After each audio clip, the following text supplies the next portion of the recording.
Tuli mu Palimenti y'eggwanga Uganda. Bwino avuddeyo abanene abakulembeze b'amawanga abazze wano okuva e Bungereza okuva mu UAE n'amawanga malala mu lukiiko lwa NAM lwe twakamaliriza bababbye ensimbi buwanana.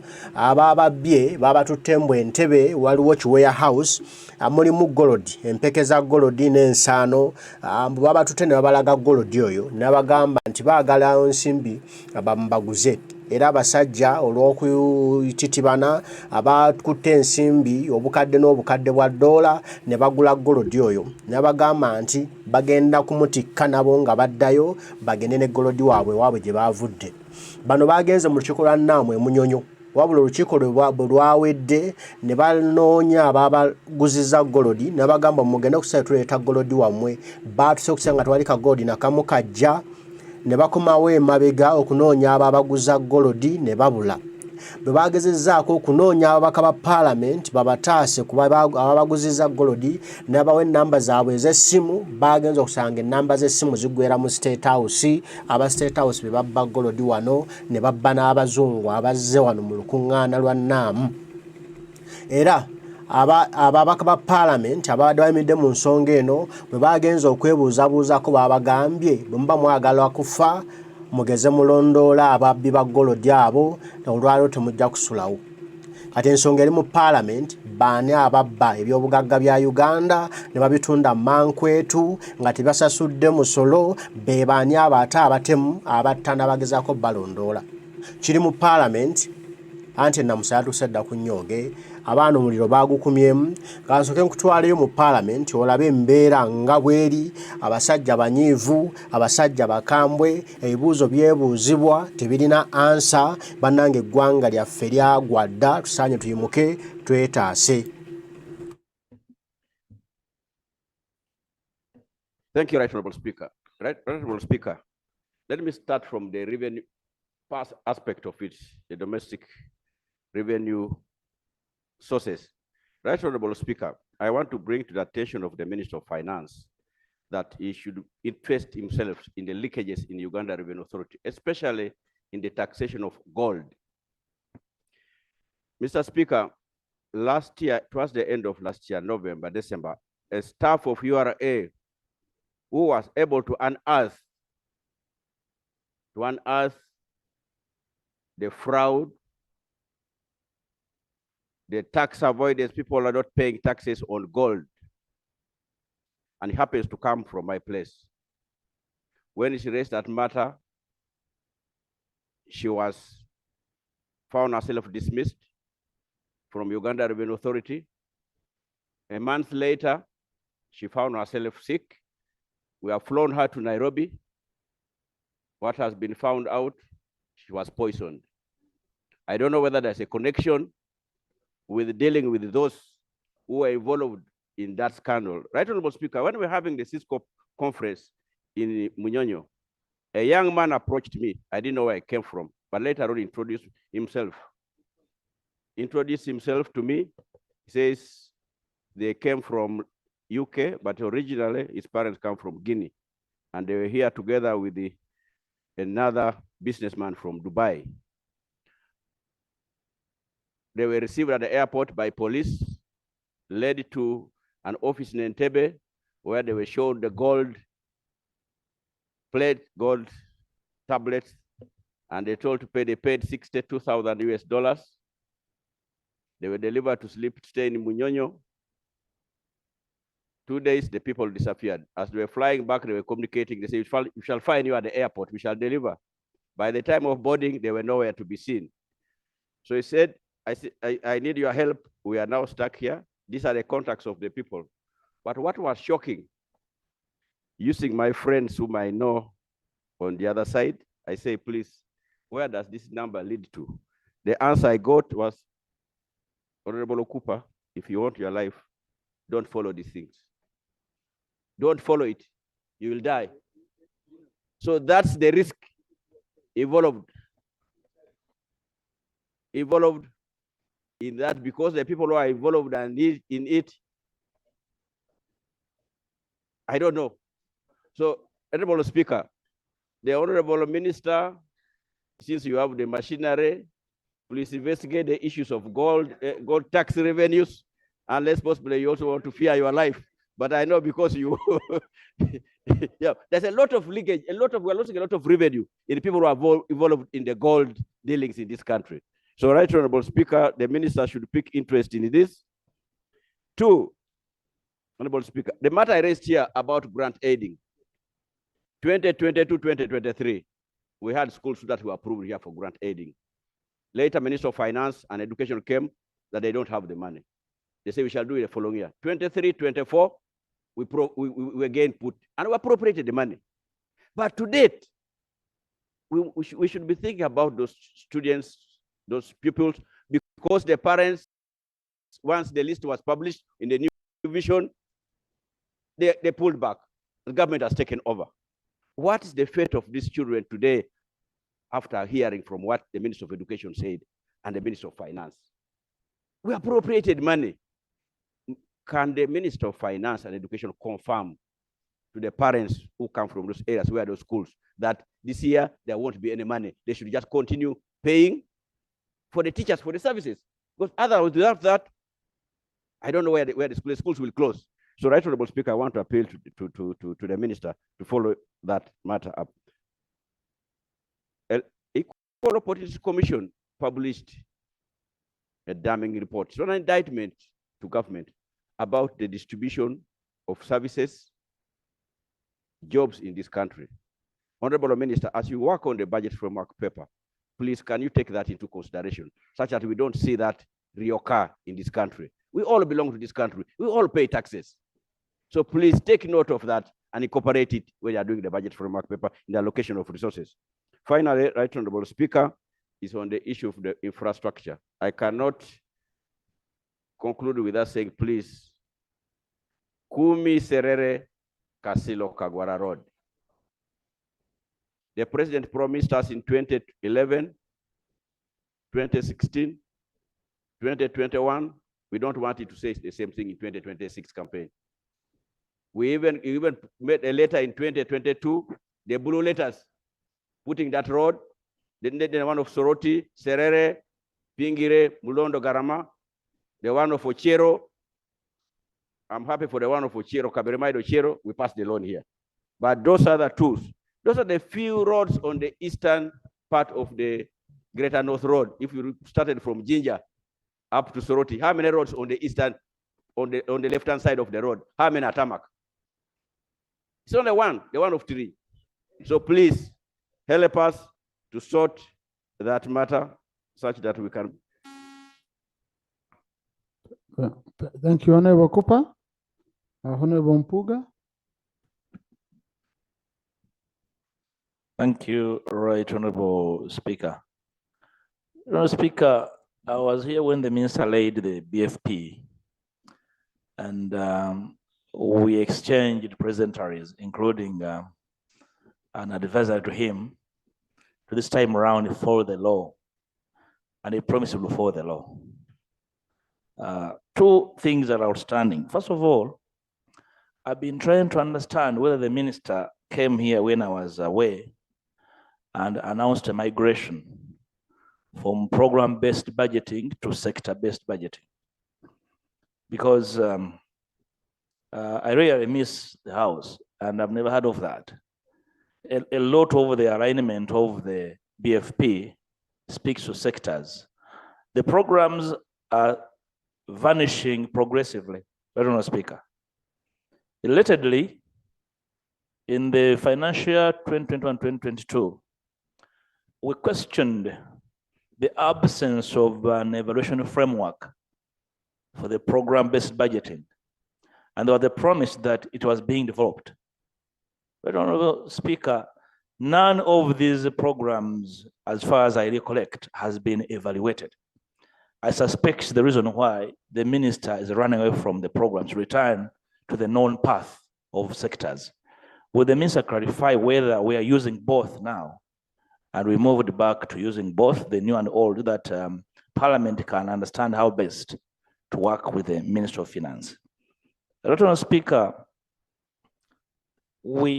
I informed the minister then that there was a problem because he was making several announcements to prepare us to debate the BFP, including a plethora of tax measures and revenue expectations. Then I was asking him, then are you moving to amend the Charter of Fiscal Responsibility?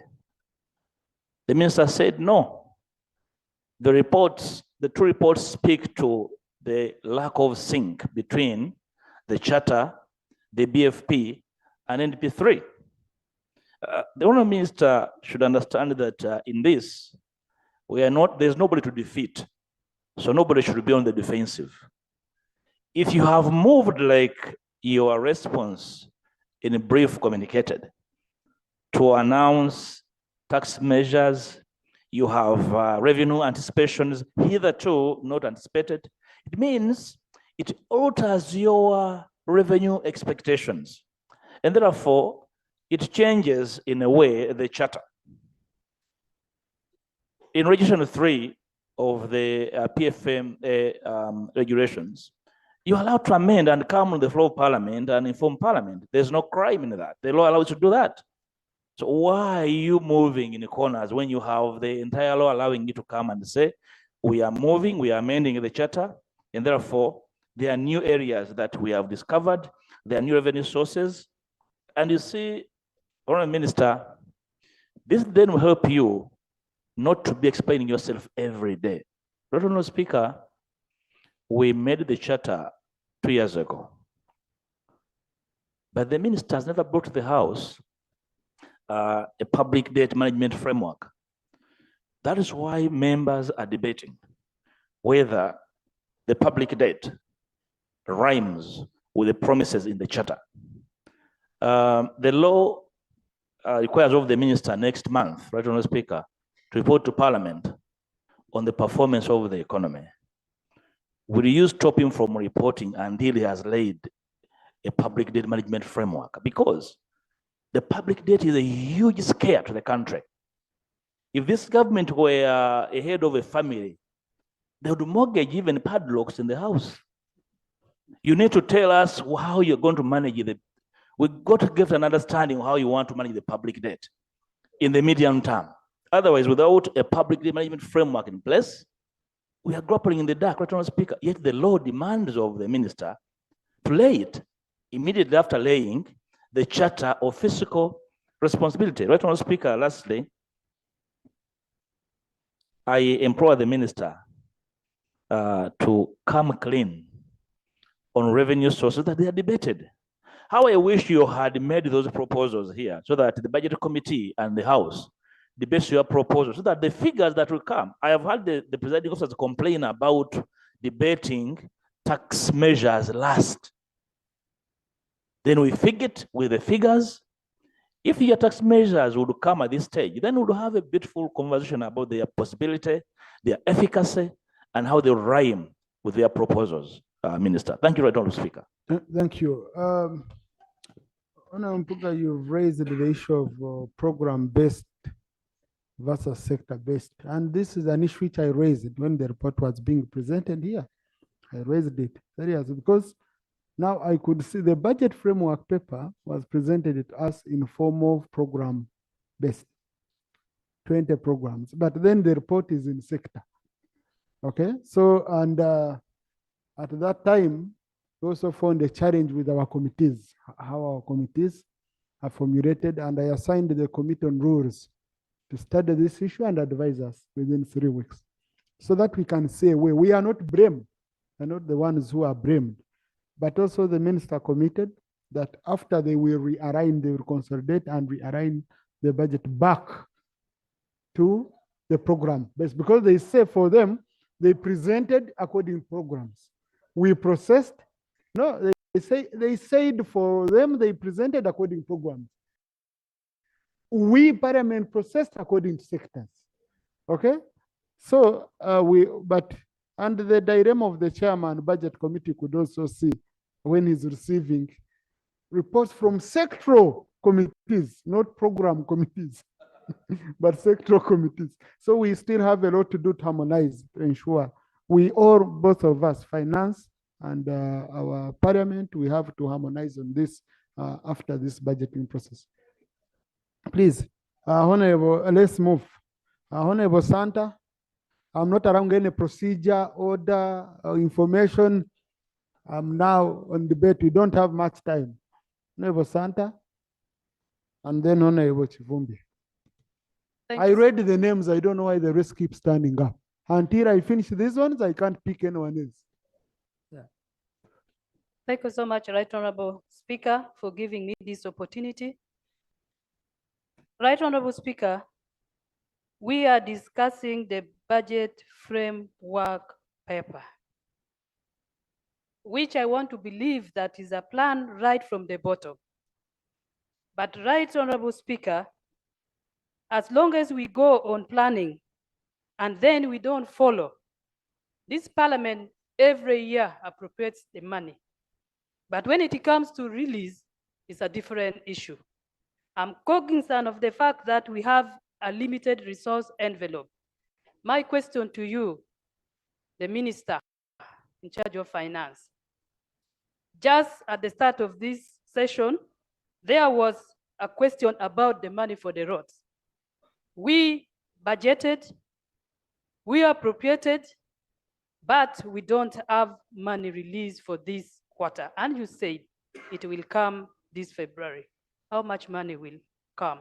Is it per what we appropriated or what? Because, Right Honorable Speaker, the issue of the roads affects each one of us in this house, affects everybody out there, whether a child, a woman, belonging to which political party or religion, we need the roads.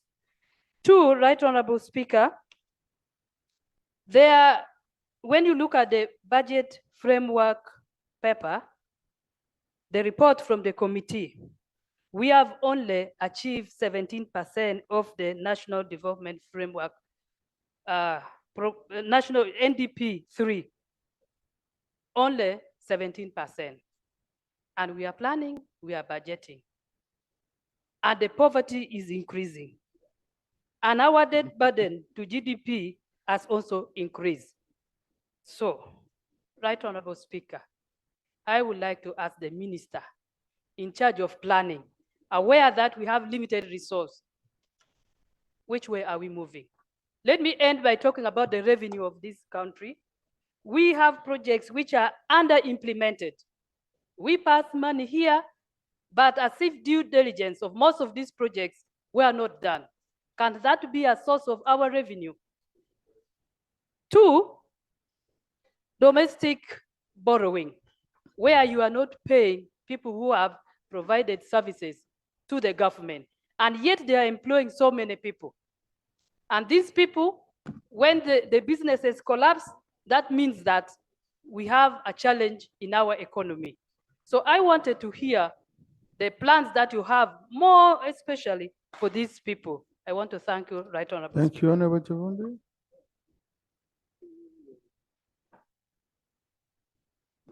Right Honorable Speaker, thank you for this opportunity.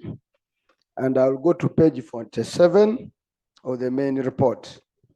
Right Honorable Speaker, we have spoken about areas, but let's go where it touches the common man. This government has areas of pension of 316 billion. We are all potential pensioners at a given time. The last thing you want to do is to have your pension not paid.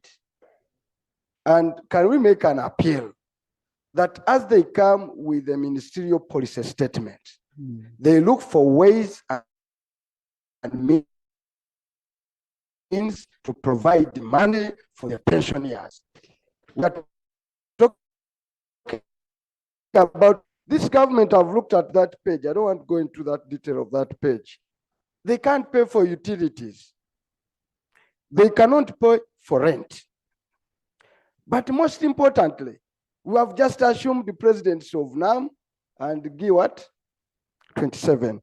But we have area G77. But we are areas of contribution to international organizations of 113 billion. And we are presidents as a country of two major international. This ashames the country, whereby those organizations were ejected because you can't participate. We are saying for all organizations where we feel they are not important, it is high time we get out. We withdraw formally, or else let us be decent enough and find money to pay for our obligation. It is a shame for a speaker to arrive at an international conference and you are told you cannot attend because your country has not contributed. This level of shame can be avoided. Can we task the Minister of Finance not to come up with the ministerial policy statement without providing money for these kind of things? I've seen here taxes and other deductions. You are talking about revenue, but you have areas of taxes and other deductions. Let me ask the minister, what do you deduct and you don't pay? Where does the money go? So I want to rest that case, but also for the record, the budget committee should tell us, you cannot compound 5 trillion and you compound it. Can't you break down the 5 trillion and you say these other expenses? That is a lot of money. The last contribution I'll make is on the big elephant in this house, in the room. Right, Honorable Speaker. Maybe we need to spare time and fundamentally speak about this thing called the debt. Because as we speak now and you look at the resource envelope, as you are clamoring for more roads, for more schools, the discretionary expenditure is going to reaching 4 trillion from 25 to 21. This is money that government had to spend this financial year. Next year, that money is not available. But what is increasing? We are going to be debt refinancing more by a whopping 9 trillion. Interest is going to increase on our debt, domestic debt, by a whopping 1 trillion. And going forward, if we continue like this, we are a country that is going to go the way of Sri Lanka. We're on the verge of being blacklisted as a country. Is it not high time that Parliament and the government, Ministry of Finance, have engaged them while I was a shadow minister? They don't have, it is high time we sit and change the way we behave. If we don't, as a country, we have fundamentally mortgaged this country to a levels we cannot imagine. The Minister of Finance, or you, the Speaker, find space and time and we crack the animal called national debt and the way we are borrowing. Otherwise, we are in a deep hole. I thank you. Thank you. Honorable Chivumbi, that's an issue I think we should give time, because when Minister of Finance says our debt is sustainable, it is an issue which we can come here and debate. Okay? Yeah, and they give the arguments where they base themselves. Because I've been interacting with speakers from other countries, surprisingly, when they look at our debt, they say ours is sustainable compared to theirs. You meet speakers from Southern Africa, from the SADC. So these are issues I think we have to look at. And really, the Committee on National Economy, let the Committee on National Economy make an assessment, bring a report, and we debate that report here. Okay? So Committee on National Economy, I'm giving you 1 month to report on this issue of national debt, and we have a thorough debate as we go into the budgeting process. Now, Chair Budget. Chair Budget, 2 things. 1, pension is a statutory obligation. Whenever we are budgeting, you tell us this is statutory, salaries, pension. How can we say we have areas of pension? When it's a statutory obligation, then we are breaking the law as a parliament. So in this coming budget, let us ensure that as a parliament, we put money for pension. as a statutory obligation, because that's what the law requires us. And the Minister for Finance has been coming and showing us this money you can't touch, it's a statutory obligation. Pension is non-debatable. It shouldn't be about choices. No. On the issue of utilities, honorable colleagues, and honorable Minister for Finance, we can agree. Like on the issue of utilities, I think this is about an implementation strategy. We can sort it out this way. Entities are given money for utilities, they don't pay. And yet they know they can't run without water, without electricity, then they come to blackmail government. Can't we agree that you deduct this money at source and you give to national water, you pay for electricity? Reason being, honorable colleagues, money which we've been, for example, paying national water is the money which is being used for SCAP and other programs. So if you deduct it and you pay it, you deduct it at source, you give it to national water quarterly, it goes, it implements water projects in the country. What are you losing? Instead of giving it to entities and then they go to pay attendance allowances for their meetings and workshops, deduct money for utilities at source because you provide as finance, but they divert it. This should be an budget management process. On a chair budget, you wanted to say? Because really. Right, Honorable Sancho and colleagues, the issue of deducting at source is not practical because we supply the money to these votes. Now, there is no way an entity has a right to divert this money unless finance treasury is asleep, because this money is paid according to the budgeted lines. So in the past, the former PSST put a ban and protected these monies and ensured each entity must control their utility bills and have the utility bills budgeted for, and the funds are released as protected items. And as such, you must pay only when you are paying to that utility supplier. And once the money, the entities don't pay like ministry pay via elsewhere, they make payments via finance. So it's only finance who is asleep.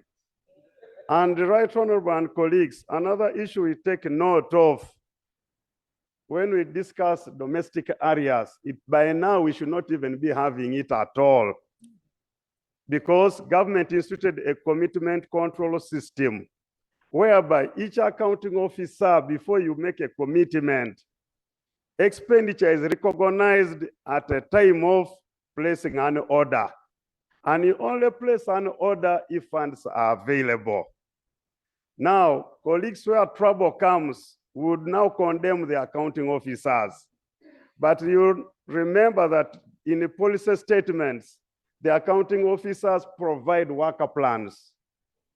So pegged to the money, costed worker plans, and we approve that monies. So the accounting officers go ahead according to their worker plans and their budgets to go ahead to commit, knowing they have the funds in their budget.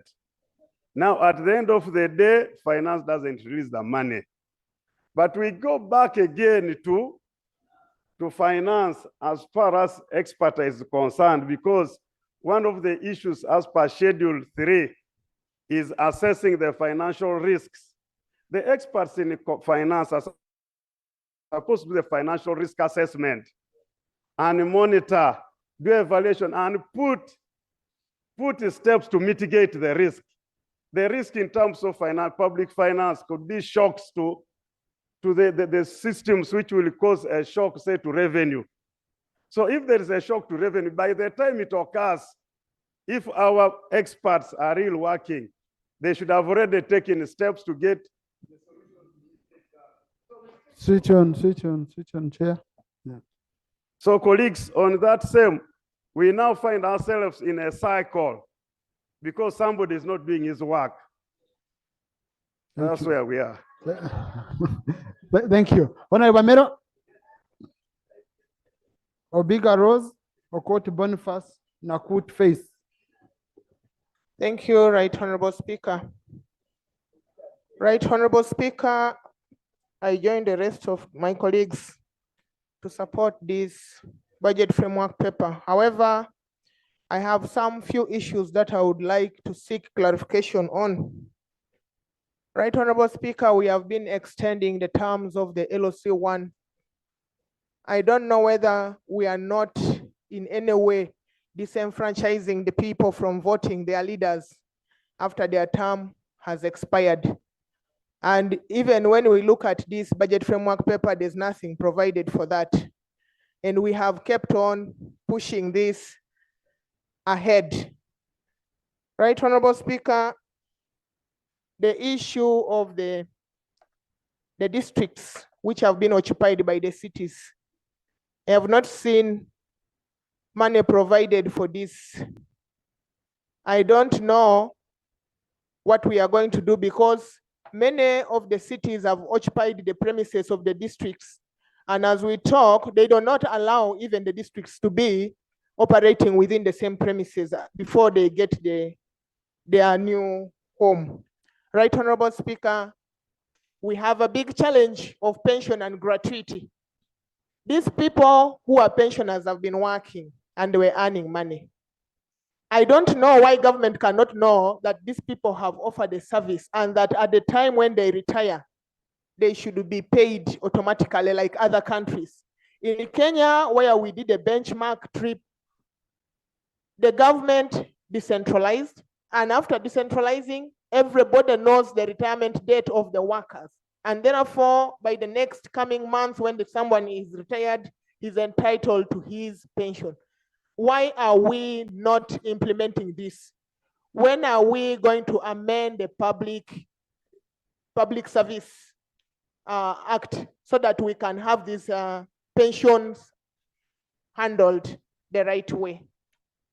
Right Honorable Speaker, it is very bad for people to work and then when they retire from work, they fight to earn what is entitled to them.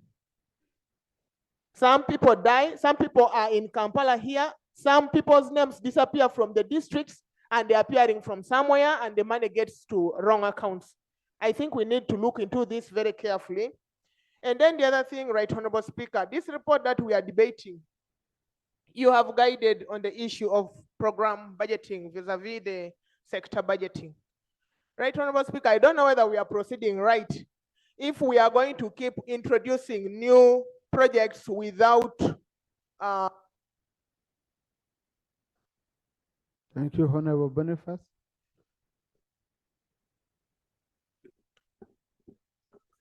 Thank you very much, Right Honorable Speaker.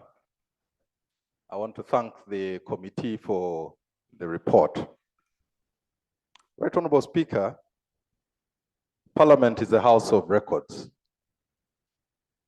And I'm very concerned because when I read the National Budget Framework paper, I noticed that table 3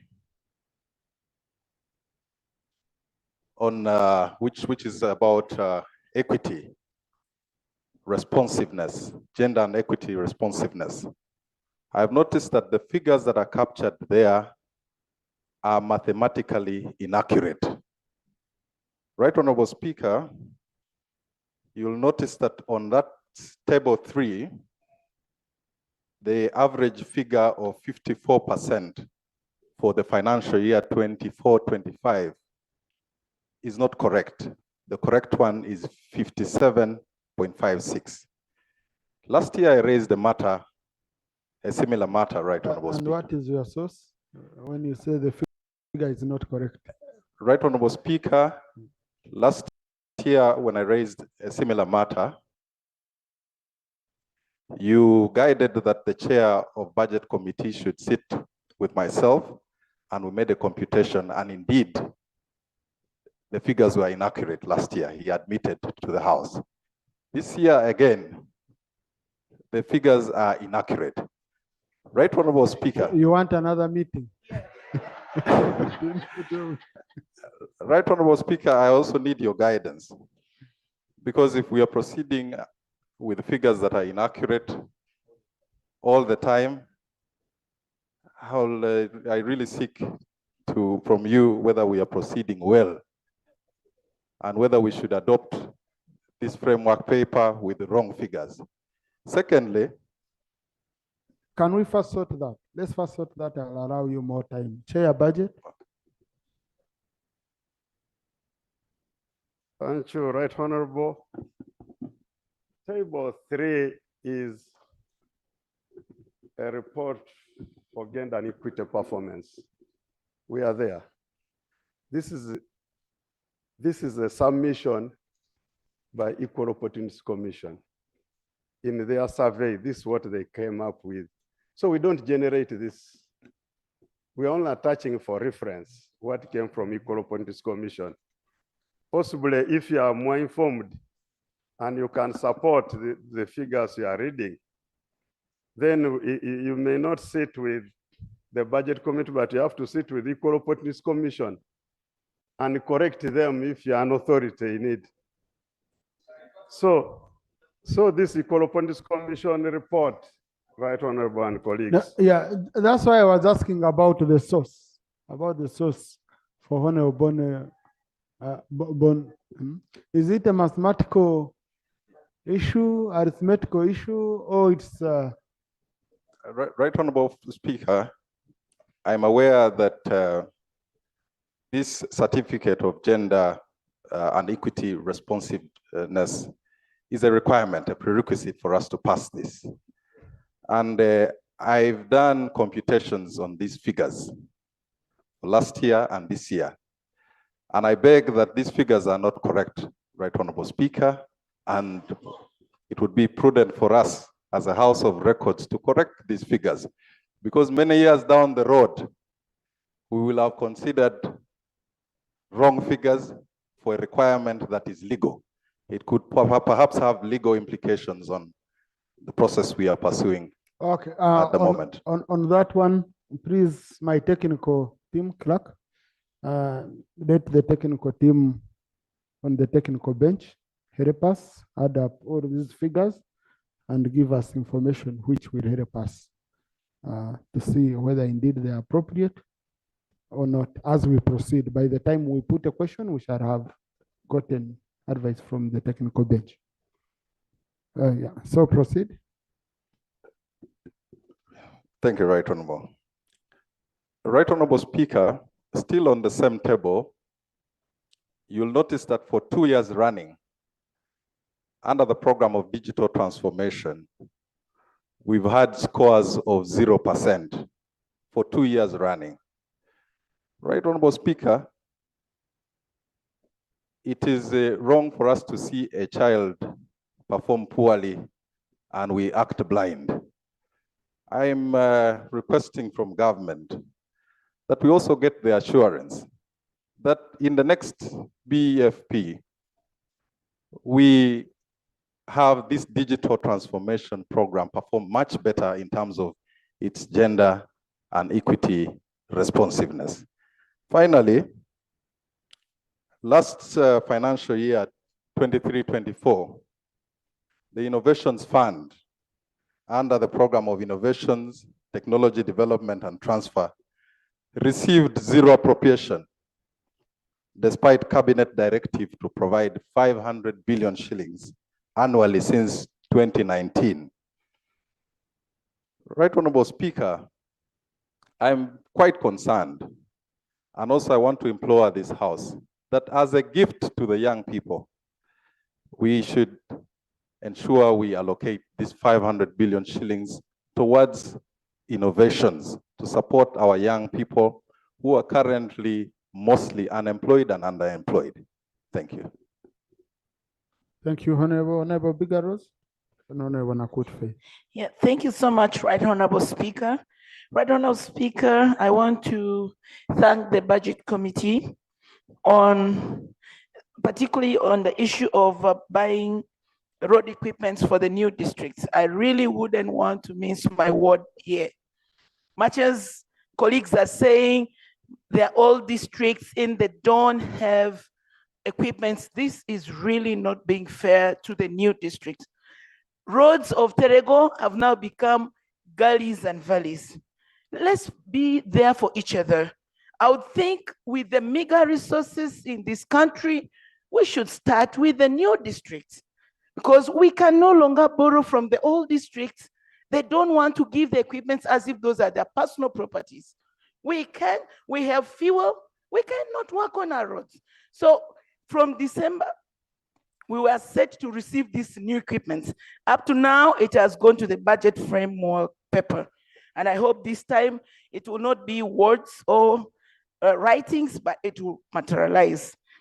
Secondly, I want to thank you on the issue of police and prisons. Honestly, we need to allocate more resources to this entity. If you go to the remand homes, you will cry. I don't know whether they are now remand homes or they have also turned into prisons. Food for prisons is not enough. Police are going through hell. Uniforms have grown so old. We really need more allocation to those entities. And then to gender, Minister of Gender, we have street children. We have been trying to rehabilitate these street children, but funding allocated is so meager. And now they go and they come back in the streets. We need to increase something in that sector. And we need to be able to give more money for recruitment of probation officers. And I hope as we put money in batches, we have not forgotten the tobacco farmers of West Nile. Honestly, if we are able to compensate Hoima region, why have you neglected West Nile? Right, Honorable Speaker, we have had several meetings with you. We have talked about this. Unless you don't want us, the MPs of West Nile, to come back. We are sitting on a time bomb. We are also part of this house. We want this issue of West Nile tobacco farmers set aside in this current budget. If not, then we'll need to. Thank you. Honorable Nakut Face. Then I do Honorable Nakut Face, Honorable Mshemez, Honorable Pamela Kamugo, Honorable Ferigo, Honorable Baba. Right, Honorable Speaker, I'll speak on 3 issues. But before that, I wish to thank Honorable Rosso Biga for raising the matter of funding for the street children. Whoever is bursting with children, they need our support to keep those children, to rehabilitate them. The 3 issues I wish to comment on are as follows. To solve the problem of the program versus sectoral approach, I desire to see a restructuring plan from government. The impression coming out, Right Honorable Speaker, now is that Parliament is the one stopping program approach, which is not true. Right Honorable, even if committees are changed and we restructure sectoral committees, as long as the rest of government remains constant, program approach will not succeed. So a restructuring plan is very important. Last year, money was given to 2 ministries to do dams. Ministry of Water, Ministry of Agriculture, both did not deliver. And then it went to the community, and the community decided, we are saying we want Ministry of Water, another, we want Ministry of Agriculture. In the end, we all lost. So the issue of program approach needs to be sorted out. If we cannot restructure and have a plan for it, then it's better to abandon it. I agree with the former law. Secondly, on the issue of the science scale, Right Honorable, I desire to see an harmonized position. This Parliament has already asked for that, because when we rolled out the enhanced science scale previously, we received a number of complaints. In some institutions, everybody became a scientist just because it is a branded science institution, even those that did not qualify. While in some institutions, scientists were not actually paid, even though they are scientists. So it's my desire that as we process the budget, this harmonized position is there to reduce the complaints and also so that everybody is served fairly. Finally, the third one, is the regional referral hospitals in our country. There are standard positions that are required in each regional referral hospital, without which there will be disasters. It's my wish that we consider regional referral hospitals. If they need a specialist, an anesthetist, for example, in Moroto Regional Referral Hospital, yesterday we buried a woman. The anesthesia was not provided for well. Tomorrow, Right Honorable, I'll bring to your office a matter of urgent importance on that issue. But there, it points to the fact that, thank you, Right Honorable Speaker, the regional referral hospitals in our country need to be supported because these regional referral hospitals are the mulago of those regions. So if they are not functioning, what are we giving the people there? Should everybody come to Mulago to be served? So let's consider those three issues, and I will be a very happy woman. Thank you. Honorable Mshemeza. Just honorable colleagues do. Thank you, Right Honorable Speaker. I would like to draw the attention of the House on what I term as unrealistic budgeting. If you look at the last 3 financial years, have we been able to raise 52 trillion? Look at the 3 sources. What is URA corrects, what we get in grants, and what we get in loans. Have we been able to raise 52 trillion? If we have not, what convinces us that we shall raise that money this time? I've also observed that at the end of financial year, the total budget is not actually what we initially appropriate because of the many supplementary budgets we pass. So we may be talking about 52, but at the end of the financial year, the budget is talking of 56. You see? But also this leads me to the issue of ceilings on programs which has areas that have high investment returns. Look at tourism, which we have all agreed in this country that this is an area of high investment returns. It can bring income very quickly to the economy. But the ceiling, if you look at now the budget framework paper, the ceiling is the same as this current financial year. This is where we should put more money because most of the challenges we are mentioning are a result of low income. So how are we going to address the issues of low income so that we are able to address other issues? Unless we do that, we shall remain in an unrealistic budgeting. Thank you, Right Honorable Speaker. Honorable colleagues, when we talk on issues of, for example, revenue, a very good example, me and Honorable Peter, there is where we were, and we visited some of their sports facilities. Now, whereas our sports facilities here are demanding for money every day, the other side, they are making money. But what did they do? For us, when we go to Nambole Stadium, we even appointed a board. You find people dying to sit on a board of Nambole. You have a board of Nachivugo, an entity that does not even raise how much. It has a board, and people are dying to be on it so that they can fail it completely. But what are other countries doing? Other countries, after building a stadium like Nambole, they appoint a management firm, international management firm. And this management firm, they showed me their records. They have projected in 15 years, they would have already paid the actual on. But the economic value of what it has brought to that country within 5 years, the economic value, because these management firms are the ones which manage international conferences, international competitions and events. So they attract them to this country, okay? And they end up making money.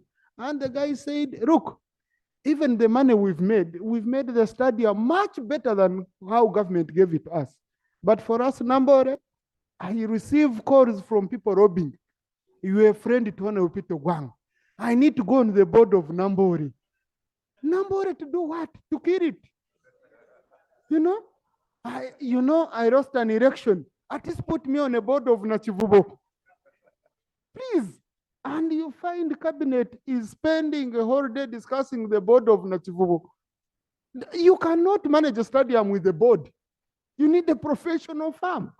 So when we are talking about some of these issues, I think in some cases, my fear, which I have, you have people who have never even sold a tomato to know what it means to make money.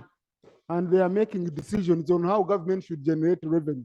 My friend, go in business, start a business, get a loan, go in it, try to run a store, an airtime and mobile money store. You see what it takes to generate money. It's not easy. So we must make decisions that are painful, but which will help our country. I don't know, maybe some of us, our thinking is totally different. But if for every organization you will appoint a board, I can tell you, you will never manage to generate revenue for this country. I'd pick Honorable Pamela, then Honorable Baba, then Honorable Ferigo.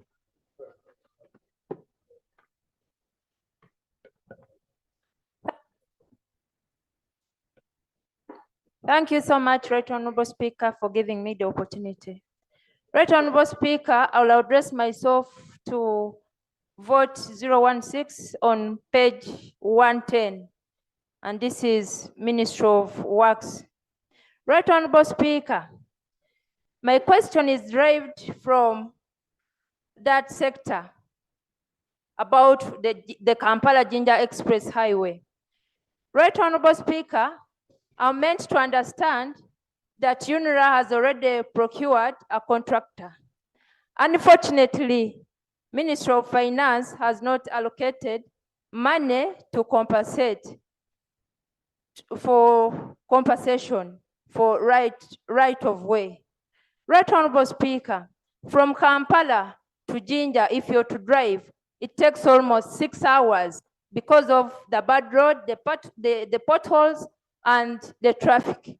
Right Honorable Speaker, I want to ask the minister, why are you punishing us who are using that road and all Ugandans, I must say, because I don't want to say that because I come from the eastern part of it, but the road is for all Ugandans.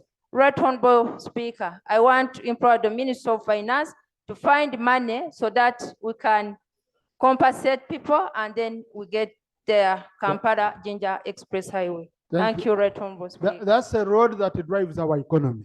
That's a road where you cannot talk about that you're working for Eastern Uganda. No, it's the one that drives the economy. Honorable Baba. Thank you, Right Honorable Speaker.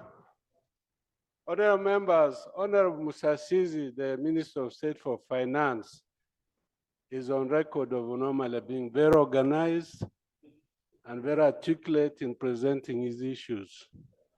But today I'm surprised, really surprised.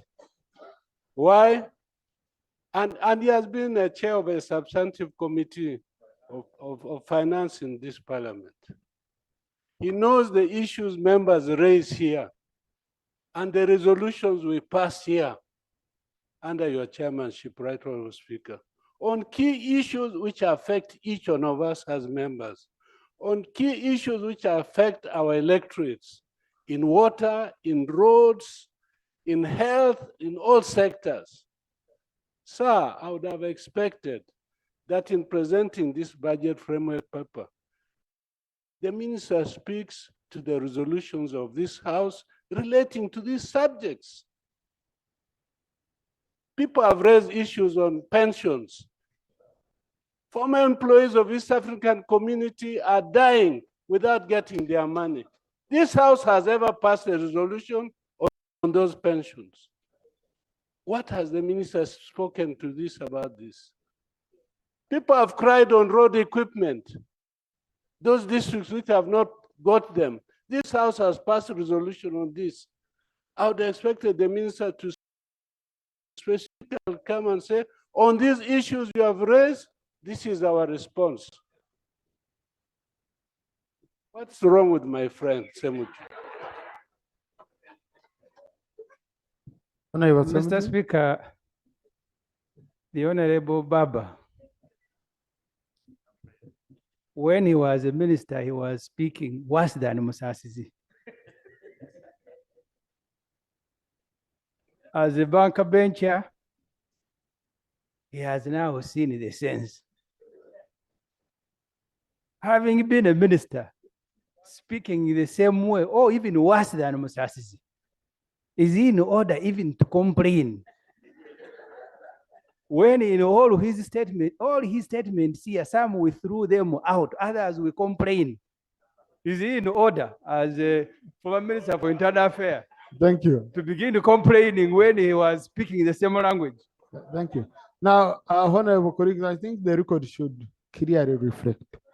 No one has said anything which we should judge him as an individual to say this is worse, this is bad.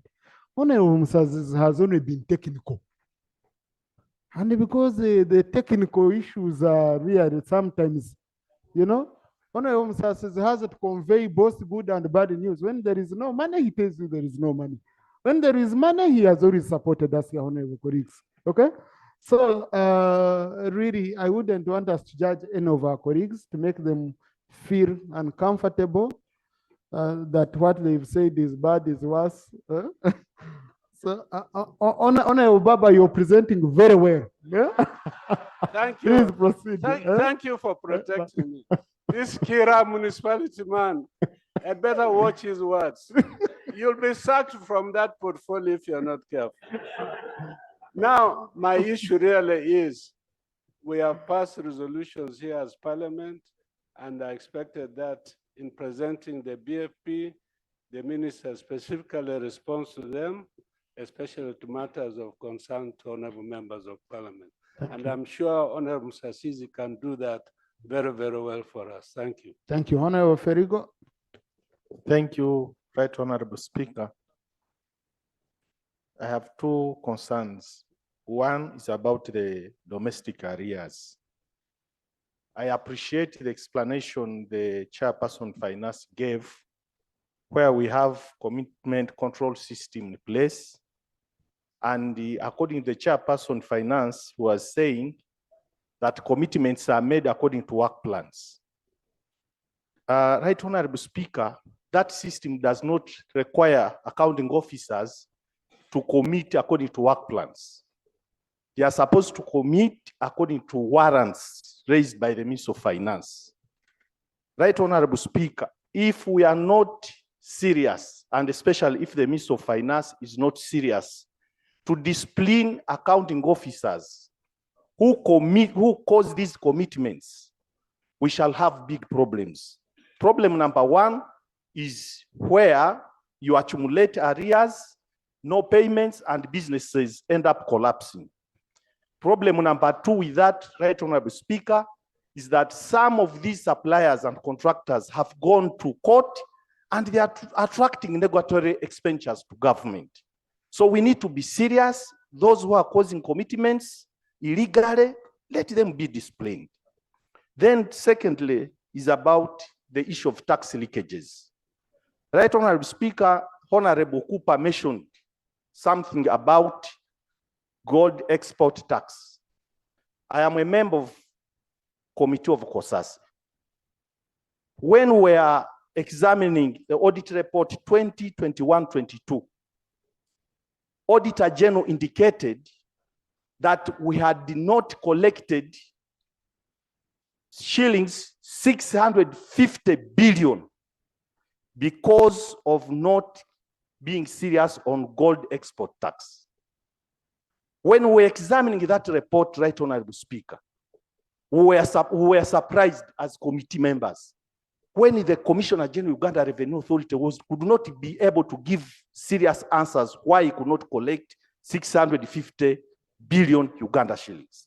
It indicated to us that there are some people dealing in gold export who are not paying taxes. And we are requesting, therefore, the Minister of Finance to be clear to us. You can't afford to lose 650 billion one financial year, and we are talking about under collection when it comes to Uganda Revenue Authority. So now that we are looking at the budget framework paper, it's imperative and important that the Minister of Finance, like we are talking about public management framework. Conclude, Honorable. Like public debt management framework, we should have a separate paper here to tell us how to curb issues of tax leakages. I beg to submit, right, Honorable Thank you. Speaker. Honorable colleagues, this is a framework. They are now going to prepare the ministerial policy statements where we shall have final details. The views from all sides, from the majority report, from the minority report, from your submissions here, are issues which the Minister for Finance should take so that they guide him and the government when processing the final, both the ministerial policy statements as per sectors, but also and programs, but also coming up with the final budget estimates. Nothing you've said here, the minister should say, no, this one I don't accept, this one I agree. No, no, no. Here we are just contributing to advice to the framework he has given. So he will now go back, pick the answer, and assess. There is nothing you're submitting here that is final that would say, no, no, no, no. This missed out, and therefore, the speaker not allowing me to speak, I've missed presenting this very critical issue, which is not going to be captured in the budget. No, it's a framework, and we are continuing with this. And therefore, in line with Section 9(8) of the Public Finance Management Act, we have reviewed the budget framework paper, we have debated it, and we have received reports from all sides. I now want to put the question that the budget framework paper for the financial 2024, 2025, 2028, 2029 be approved with amendments. Those in favor say and to the contrary, nay. The ayes have it. House adjourned to tomorrow at 2 p.m.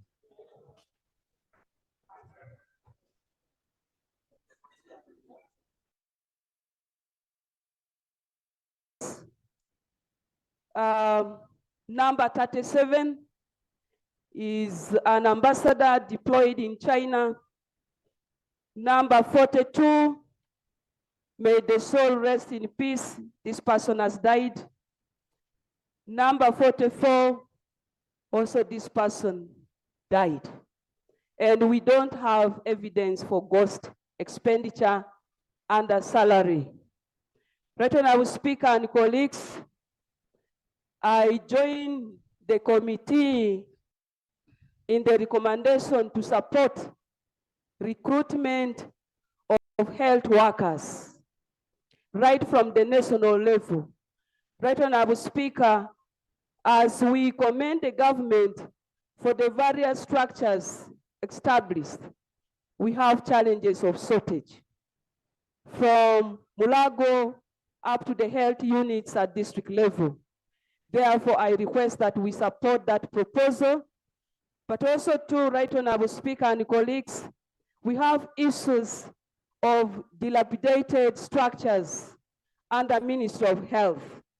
At district level, I can cite an example of a Jumani district health facility where there is a lot of leakage. And therefore, I request that Ministry of Health be supported to renovate some of these health units. I'm also concerned about over-delayance in delivery of drugs. Right, Honorable Speaker, I request that the Committee on Health should do an investigation, because each time I reach a Juman district, there are complaints about non-delivery of drugs, and yet we receive regular messages from Ministry of Health notifying honorable members of Parliament on delivery and dispatch of drugs. So we need a proper state, but in the report, there is a request to facilitate a faster delivery. But therefore, since the informations are not tallying, let the Committee on Health do a monitoring and a report so that we get to know whether our Ministry of Health sends for us rightful information or not. On the issues, okay, thank you so much, Right Honorable Speaker and colleagues. Thank you. Colleagues, we must finish this debate by 6. Honorable Kamatenet, then thank you. Honorable Kayo, then Dr. Yonga. Thank you so much, Right Honorable Speaker. Mine is on vote 016 about road equipment for new districts and cities. Ministry of Works is planning to procure road equipment for new districts, but they are old districts which don't even have road equipment. I can give an example of Ntungamo district. Mbarara district, we have Kanungu, we have, in my district, we have over 2,221 kilometers, and we have to borrow the road equipment from our neighbors. Our roads are impassable. So I think before you approve this budget, make plans and make sure we add in equipment for all the districts which are stranded. Another one is about health sector. Colleagues, we need to put our priorities right. You're talking about regional hospitals. I've not seen Mbarara Hospital. We even have districts which are so big. For example, my district serves a population of over 650,000 people. And we have only one hospital which does not have a standby generator. We don't have an X-ray. It is a highway hospital. This serves everyone in this country because people move to Rwanda, to Tanzania, from your regions, or to even Western Uganda. So as we plan, let's prioritize these hospitals because they are serving all of us. Another one is about drugs. Everyone is talking about supply of drugs. I think in budgeting, you must plan, you must do research, you must consult. Recently, we had a report about Ntungamo not using drugs worth 5 billion. These drugs were Bilharzia drugs and were used everywhere. And these are supplied by enemies. Don't use government money to buy unnecessary things and just dump them in some hospitals for accountability. You're talking about construction of new health centers. We have constructed ones already which are there. They don't have employees, they are no medical officers. We don't have drugs, we don't have equipment. This parliament is supposed to plan and direct the country. So ministries, before you bring your budgets, please consult people and plan for our people. We should not misuse resources. That's 3. This country, this parliament should serve fairness and equity. Minister of Education was here talking about lack of money for coded schools. Last year in the budget, they earmarked 46 secondary schools for grant aiding. Even up to now, the money that was released was for 46 schools, but some which were coded were removed and replaced by schools from other districts. In my district, even other people are complaining. We had 2 schools, Ngoma Secondary and Karambi Secondary schools. They were removed, they were located 636 million. They were removed and replaced by other 2 schools. I wouldn't wish to mention them here, but that is being unfair. So as we plan, let's plan and serve fairness and equity in this country. Otherwise, I will not support this as long as you don't amend and support my district and even other districts that are affected. Thank you so much. Thank you. Now, honorable colleagues, allow me to guide. Maybe I had prepared something which I could have shared with you. Because this budget framework paper we are handling is for the medium term. It's 5 years. It's 2024, 25, 2028, 29. Okay? I don't know whether those are 3 or 5. It's up to 2029. It's a framework. So now we are not on a budget. We are on a framework for the budget. Okay? Then when we go to ministerial policy statements, there we shall now be having very clear, very clear details. Now, the budget strategy for this MTF is accelerating economic growth to at least 7% from a raw material based to a manufacturing and knowledge based economy, as well as improve the environment of doing business in Uganda and making it competitive, with the utility goal being to build an integrated, self-sustaining and independent economy over the medium to long term. So now, looking at the policy proposals, we should be asking ourselves, how shall we achieve the objectives stated therein from a perspective of the MTF that they've presented? Two, are the budget allocations in the framework in line to the budget strategy? Look at the budget strategy they presented, and we look at the allocations and we see whether they correct. Three, is the MTF compliant with the Public Finance Management Act? These are the issues which we should be now. I'm trying to structure the debate so that we move very well. We don't now go to debating the ministerial policy statements. We remain within the line of the MTF. The resource envelope. What are the proposed sources of funding? Because everyone is asking for money. Are they adequate and sustainable? Or we are supplying air? Everyone will say, give me money, give me money. We have a very good example. We usually come here. We adopt tax bills. Okay? We pass tax proposals. In those tax proposals, we reject some of the recommendations from government. But these recommendations were supposed to generate money. So now, if, for example, we refuse or we reject proposals which were supposed to generate 500 billion Uganda shillings to finance the budget, but we go ahead, we adopt the budget the way it is, it means we have supplied 500 billion air because we rejected the source of funding, but we've gone ahead to supply. We said we can't give you money, but also let us supply this money. So we need, as we are looking at these funding gaps, in this budget framework paper, what is very easy for all of us to debate here are the funding gaps.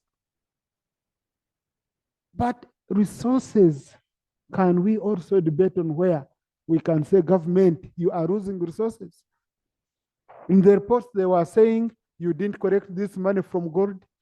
That's what we should focus on. It's a resource we believe we can correct. They are saying if we reduce corruption, we shall save this much. That's the resource that can help us finance the budget.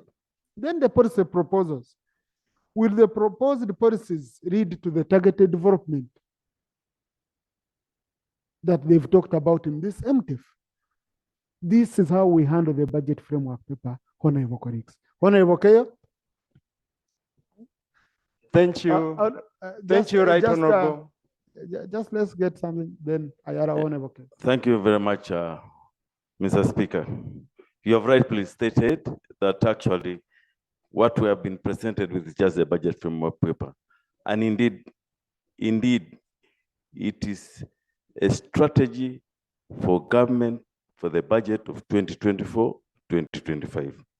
And particularly, this just links the overall government policies with the plans that are derived from the NDP in order to come up with a budget. Now, at this particular time, this is when all the government institutions charged with policy, planning, budgeting, performance come together so that we're able to achieve the intended objectives in line with the Public Finance Management Act. So in that regard, therefore, it is important that we listen to these strategies, and then at a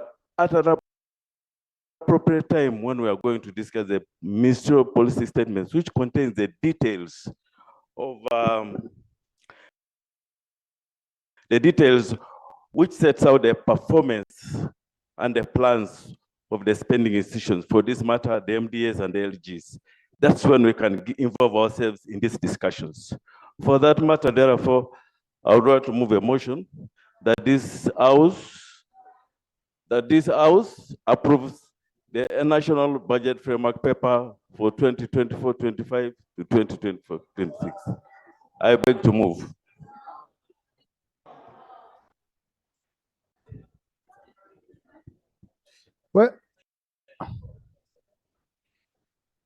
Well, I really pick what Honorable Repel is bringing, but there are many members who have not had a chance to make a contribution. Okay, let us give ourselves just maximum of 1 hour. Maximum 1 hour. So, honorable colleagues, meaning you have to be considerate that there are others who want to participate. I had already picked Honorable Keyo, then Dr. Yonga, I go this side. I'll start with Jonathan Odo. Thank you, Right Honorable Speaker, for the opportunity.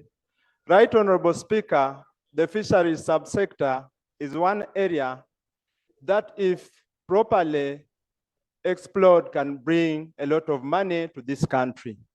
But this is an area that is never given attention to. The fisheries subsector, when you look at the agriculture sector, it is always put at the periphery, and yet it can earn this country a lot of money. So it is my humble appeal, Right Honorable Speaker, that when we are looking for sources of funding our budget, this subsector is considered and also given allocation. You find that the government gets taxes from them, but little is put in the fisheries subsector to make these people generate more funds. Right Honorable Speaker, another area that we are also likely to reap from, and Honorable Minister of Sports, I think with due respect to you, I happen to be your friend, and I also happen to be a friend of your colleague, the Minister of Sports in Kenya. And Pamoja AFCON, if we are not careful as a country, we are likely to lose out. Because what Kenya is doing and what Tanzania is doing is ahead.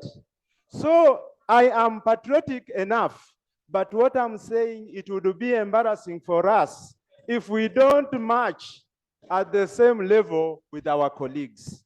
This is an area, Honorable Minister, I seek your indulgence. Right Honorable Speaker, protect me. I'm so patriotic that I don't want us to lose out on Pamoja AFCON. But if we don't work on our stadium, we are likely to lose out. So, Honorable Minister of Sports and the entire Parliament, it is my humble appeal that we allocate money to build this stadium and help our country host this function. It is going to bring in a lot of tourists. It is going to bring in a lot of people who are going to generate money through sale of our products. Finally, Right Honorable Speaker, inland water transport. There are accidents on water that are never highlighted. They are never highlighted.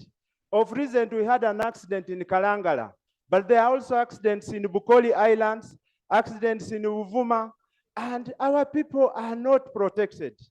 They always pronounce a lorry, a bus has had an accident, but little is mentioned when it comes to water transport. This is an area that we should also look at if we are to develop this country on affirmative action. Thank you. Thank you, Right Honorable Speaker. Yes, I had picked Honorable Dr. Yonga, then I go this side. I'll come back this side later. I'll come back. Thank you, Mr. Speaker, for giving me this opportunity. Mr. Speaker and colleagues, I've gone through vote 019 about water and environment. But when you see the allocations, most of them are going to either... Please, can I have order in the house? Either small towns or villages. There's no mention of cities, especially the new cities. My question is, in the coming 3 years, because this is a BFP, we want to consider the cities, because I've ever been in a meeting whereby the minister was presenting Hoima district, he didn't know that even there is a Hoima city. So I had to correct him. So I'm requesting that in the BFP, let cities also be mentioned. Lastly, Mr. Speaker, we have an issue which is mentioned here about Bunyoro University. I know this is a BFP, but this is very disturbing, especially to the communities. The task force was formed more than 1 year ago. They have been doing good work. What they did in the BFP, they are talking about the issue of land compensation and acquisition. The communities are becoming very suspicious that why is it taking long? So sometimes we fail to see what we can tell our communities. So my humble prayer is that let the establishment of Bunyoro University and other new universities be expedited. Otherwise, the communities are always harassing us, telling us that for 2026 we may not come back. I beg to submit. Thank you. Thank you. On the opposition side, now I'm picking from opposition. Okay. And the reader is facing a coup. I'm saying yes. So I'll pick for the opposition. I'm going to pick Honorable Jonathan Odur. I'm picking Honorable Narima Betty. And whoever is a member of the budget committee, please let me know. I'm picking Honorable Namuga, picking Honorable Mujuche, Honorable Chirumira. For the no, I'm still giving you a chance, Honorable Quick. I wish we could be quick so that I pick as more. Then I again got. Thank you, Right Honorable Speaker. Mr. Speaker, sir, I would like to first and foremost inform you that I am in full support of the position of the minority, and I want to invite you to pay particular attention to the violations of the law that has been well explained in the minority report. Each year, every year we come here, we address the same concerns. I think the Ministry of Finance needs to be sanctioned so that we comply with the law. With the law, you cannot choose to implement one part of it and then use the other to defend yourself. Secondly, Mr. Speaker, when the minister chose to give some preliminary responses to the issues raised, I don't know why he chose to keep quiet on some of the recommendations that we have made. This House cannot debate in vain. There are recommendations that has the effect of widening the resource envelope, for example. It would have been nice to hear from him, looking at all the proposals made by the sectoral committee and the committee of budget. What is it that the minister can inform this House in regard to the projections in the resource envelope that he has mentioned? When I looked at the budget framework paper itself, Mr. Speaker, it points a picture of a very disjointed government, departments, agencies, and ministries. We cannot have the same government promise us their strategic objectives in the NDP, and then when you look at the budget strategy, you look at the sector allocations, it doesn't speak to that fact. If you observe agriculture, manufacturing, and even health and education, which form the core of our human resources, they have not been adequately provided for. I'm quite aware that the budget framework paper, Mr. Speaker, the last component of it gives us the proposed sector allocation. When you look at the allocations, the paper is talking about one thing, promising one thing, but also delivering in terms of the budget something else. Thirdly is the exaggerated resource envelope. If you look at the closing statements, our financial statements at the end of every year, we have never spent beyond 36 trillion shillings. The Uganda Revenue Authority, our domestic collection has been around 20. This time we think we can collect 29 or 30, and external financing has never gone beyond 6 or 7. So these justifications of exaggerating our budget to 52 trillion, Mr. Speaker, we have identified that it is a strategy to allow them exploit the supplementary window of 3%. Because if you subject 3% to 52, it means you already have somewhere assured 1.6, which they are going to use and then come here and say it is something that we allow. Maybe we have to condition the Ministry of Finance to be very careful when they are bringing their supplementaries. Lastly, in budgeting and in the framework, you need to be honest, you need to be transparent, and you need to be equitable. If we interrogate the list of these projects that the government is going to implement, many of these members of parliament would rise up in arms. This time we want you to be transparent with all the development projects, the priorities that you have listed here. Me, I'm tired of being an MP year in, year out. I am here to approve a budget framework paper for some few members of parliament. Approve the budget and the ministerial policy statement for a few members. This time, Mr. Speaker, help us to audit. All constituencies in Uganda contribute taxes.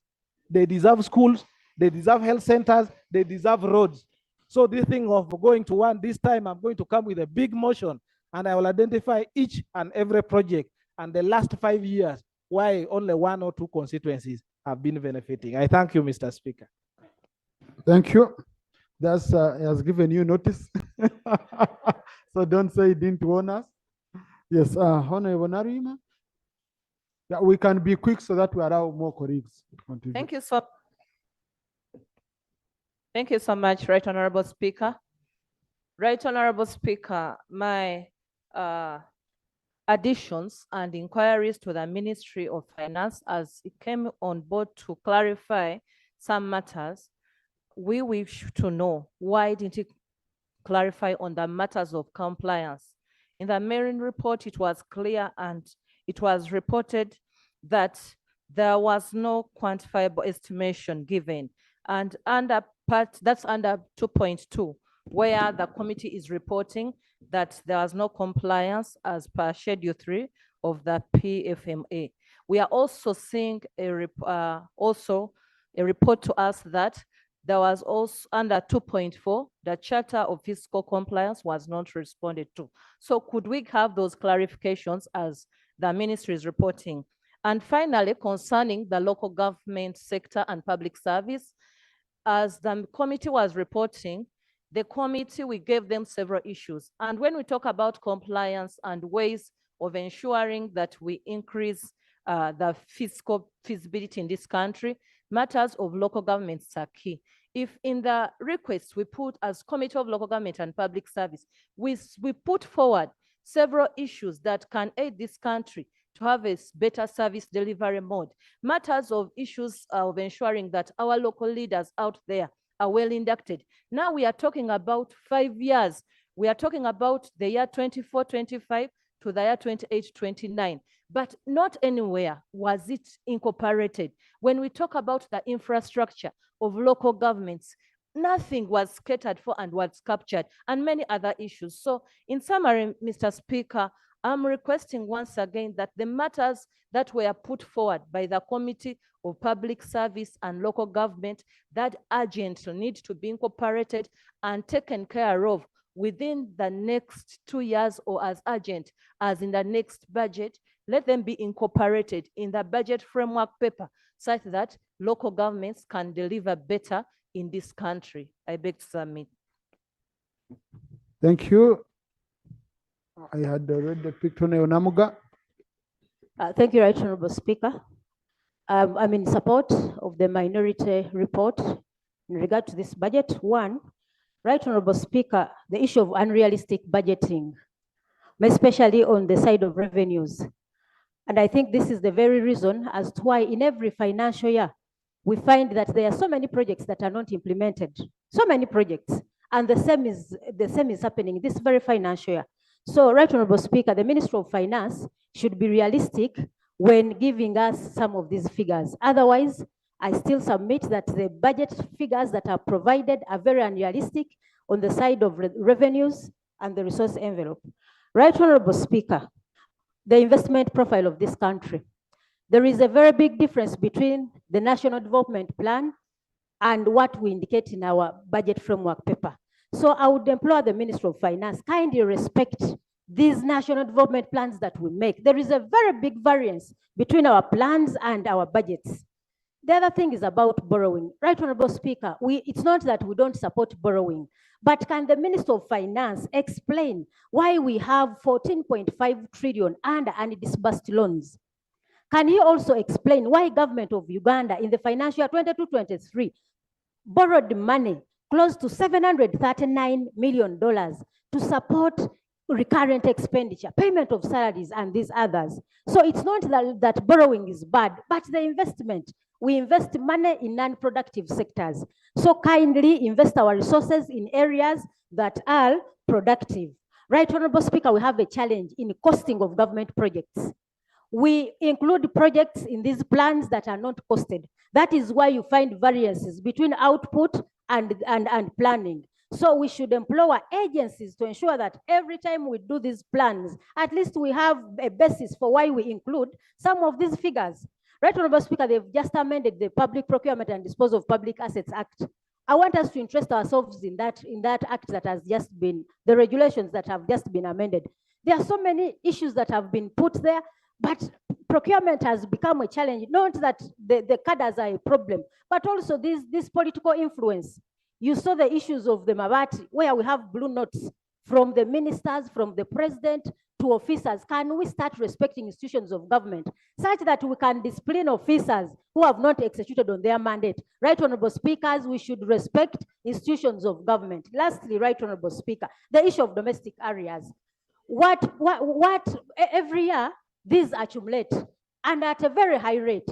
What is being done on accounting officers that always accumulate areas? What has the Minister of Finance done in the line of efficiency and effectiveness in public expenditure? The Minister of Finance is #1 in failing to follow the Charter of Fiscal Responsibility when it comes to planning. So for me, in future, I would move that Honorable Msasi and his colleagues are put to order in regard to failure to comply to your own Charter of Fiscal Responsibility, financial indiscipline, especially within the Ministry of Finance.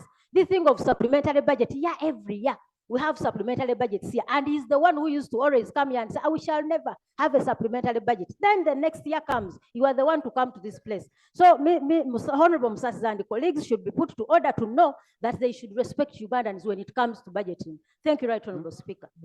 Thank you. Now, you squeeze Honorable Msasi after you thank me. So I'm not the one who deployed her, Honorable. This was yes. I'm still on opposition side, please. Yes. Honorable Mwijite, Honorable Chirumira, Honorable Aisha, Honorable Kupa, Honorable Mpuuga, Honorable Santa, Honorable Chivumbi. Then I go back. Thank you so much, Right Honorable Speaker. Right Honorable Speaker, I want to thank you for this opportunity. Now, just let me ask, we are still here. I don't know why people are rushing to speak first. Are you going somewhere? You want to abandon me here? So be patient, we are still here. The answer is clear, everything is still here. Even if you submit at 7, you will submit. Thank you so much, Right Honorable Speaker. Right Honorable Speaker, we have praised the Right Honorable Cecilia Ogwar for helping when we had situations of minority report and the majority by looking into both and getting out the best. This is not a time of competition between minority and majority. I have been here for some time. I hear us pass budgets, and when you go out there, whenever citizens' priorities are not seen, they don't bash the Ministry of Finance, they bash the members of Parliament. They don't talk about the president. They don't talk about the minister. They say these MPs. You will find RDCs on radio saying the MPs are not prioritizing agriculture. They're not prioritizing roads. And the minister will be happy in his home. So when we talk about priorities, it is because we interact with the people down there. It is not because we are government or we are opposition. It is because we are representatives of members of Parliament. Because how do I explain that I have a road that was pledged in 1989 and it is never worked on, but I am passing budgets every financial year? How do I go to Bush and explain that? Because the priorities are not being set by us, Parliament. They are being set somewhere, and for us, we have to just approve. And then when we go there, they say they are the appropriators. You even find the minister telling the public that it is these MPs that are the appropriators. So, Honorable Minister, please listen to us. It's not because we are against anybody. And that's why I would wish that we look at the minority report and the majority report, and we get out the best for our people. It's not about the competition of the two ideas and the two reports. And that's why we were talking about Cecilia Guar. Now we have even forgotten about what she was doing here, even before a week. Of course, for you, a listening post. So I know you will not talk about UPDF. So, but the point I'm making is, we are the eyes and ears of our people, and therefore, let's look at these reports and get out the best for our people. And that's the point I'm making. Thank you very much, Mr. Speaker. Thank you, Honorable Mujicha. Honorable Chirumira.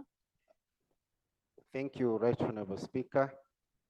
Right Honorable Speaker, one of the major goals of the PFP is to accelerate economic growth. And that is increasing the quantitative output of our country. My biggest concern is on the drivers of our economic growth. Because if you look on top of the list, we have the parish development model. And the big focus here is that they're telling us investing money in the parish development model will quickly transform our economy. And that's where I find the problem, especially when I go back to the 7 pillars that we are given. Right now, the big focus is on 2 pillars: mindset change and financial literacy. And that's how they are grouping people into circles. And the Ministry of Finance is telling us that the biggest driver of our economy and transforming the people of Uganda is parish development model. And that's where I want to differ, that our level of investment into any sector should be dependent on the return to investment. We have so many options as a country where we could put money and get a better return to investment, and that's where we need to focus. There's a total mismatch in terms of investment expenditure and return to investment. And then the other issue, Right Honorable Speaker, I moved a minority report last year, and the focus was on these debts that we keep accumulating. My prayer was for the Ministry of Finance to provide the financing options at this particular stage, precisely indicating to us where is our country going to borrow money. What are the terms and conditions of these money lenders? Because if we do not do that at this stage, we're going to find ourselves in a position of the Amarok, the one that was rejected previously. We're going to find ourselves in a position of going to Standard Chartered, that organized group of lenders that we are supposed to borrow money from. Our country paid money, expecting to get money, and the money never came. We suffered a loss as a country because we lacked planning.